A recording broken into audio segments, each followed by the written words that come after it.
is hurt a lot. And then also flexible, the literal definition. Brandon, I need you to get on a Zoom call with Sammy and help him with his pliability. Because what Lamar is going to find out, there are going to be a lot of hamstring tweaks, a lot of soft tissues, a lot of out for a month with the calf. So I don't know if that's a flexibility thing he can work on. But the problem for him has been availability. So that's how Lamar should be feeling, is flexible, Wilds. That's right. He hasn't played a full season since his rookie year, 2014. I still think they should go after AB, Brandon. I'm hoping this is just the first of another move, and hopefully AB shows up in Baltimore. By the way, Sammy is all in on this. Sammy Watkins tweeted, "This year will be one to remember for a long time." So maybe he knows something about flexibility and pliability. To the Eagles now. They moved down in the draft from 6 to 12. The thinking is they're not going after a quarterback, that they have their guy in Jalen Hurts.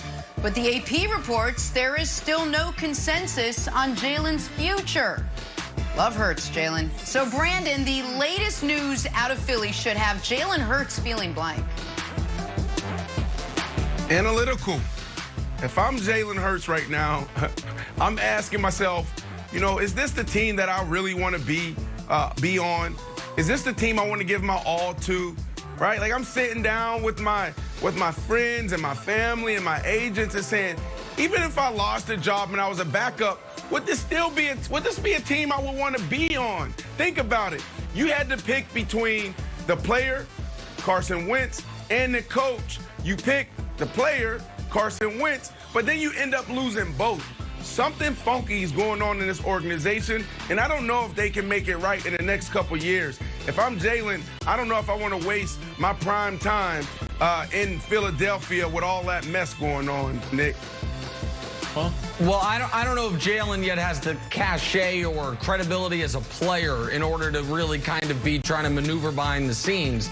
I would say he should feel temporarily secure. Because I don't really care what the report out of Philly says. I care about what Philly did. Philly was drafting 6th, where they could have drafted a quarterback. Now they're drafting 12th, where they won't draft a quarterback. So Jalen Hurts, no matter what is written in the newspaper, what was sent into the league office is Philadelphia's not drafting a quarterback in the first round. You know that now. And you didn't know it 96 hours ago when they were sitting there drafting 6th. So in that regard, Wilds, I think this net has been a good weekend for Jalen Hurts' future in Philly. I think I agree with you. I also want to see more from Jalen Hurts. He threw 148 passes.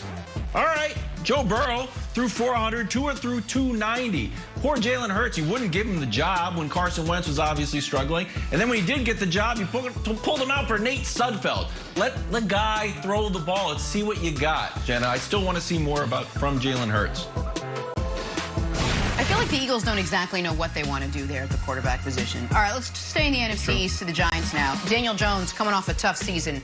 11 touchdowns, 10 picks. You know who doesn't agree? The Giants. They're all in on Danny Dimes.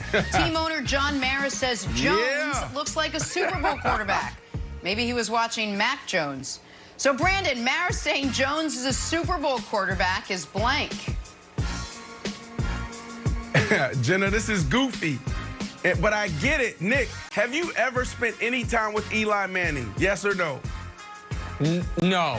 No. All right. He once tried to sell me a game-worn jersey, but that's it. Okay, there you go.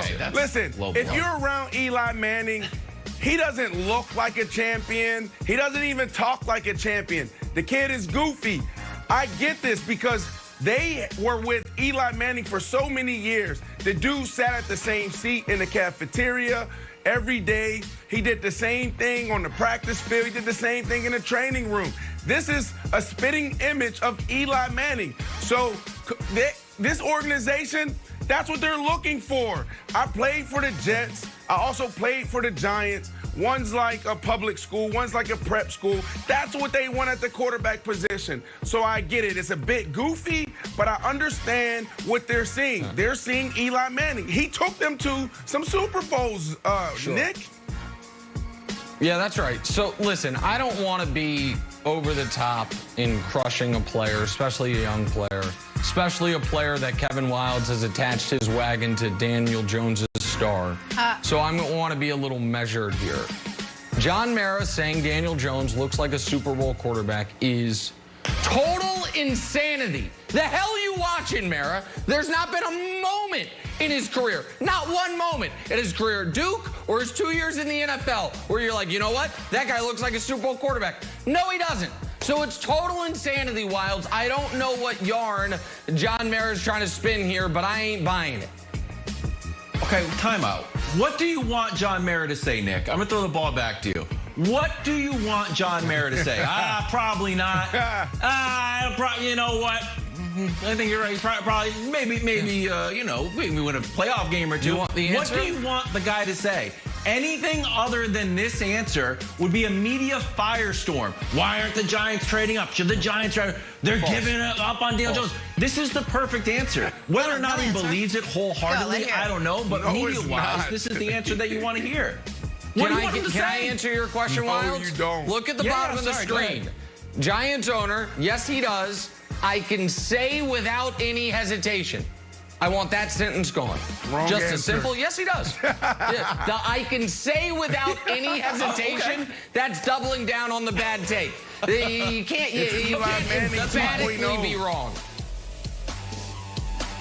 I still think he was watching Mac Jones. Let's talk draft now. Bucky Brooks, who joins us tomorrow, has BYU quarterback Zach Wilson going 4th to the Falcons in his latest mock. Wilson turning a lot of heads with this throw from his pro day.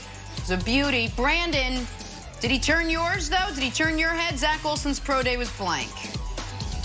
What was that? Well, I don't know about that little wobbler right there. Yeah, what was that little duck? It was fire. No, outside of that duck he threw, it was fire. This is slang for amazing. You know, what I loved about this kid and what he said after was, you know, I wanted to show the difference between me and everyone else in this year's draft. And I truly believe he did that. Rolling out to his non-throwing hand and then throwing against his body. I played 13 years in the league, and I heard this so many times. Quarterback coaches or head coaches tell quarterbacks, don't throw against your body. Don't throw against your body. Look at this throw right here. This is thrown against your body, and he's throwing it 50 yards in the air. Absolutely amazing. This was fire, Nick, that he went out there and he put this on display in front of the whole world to see. So I think Zach Wilson's pro day was his comfort zone. And by that I mean the ability to sit back in the pocket with no pass rush and throw dimes. Because the concern with Zach Wilson is BYU played the country's 69th hardest schedule last year. The best team they played would have been the worst team Ohio State played all year. And so we already knew he threw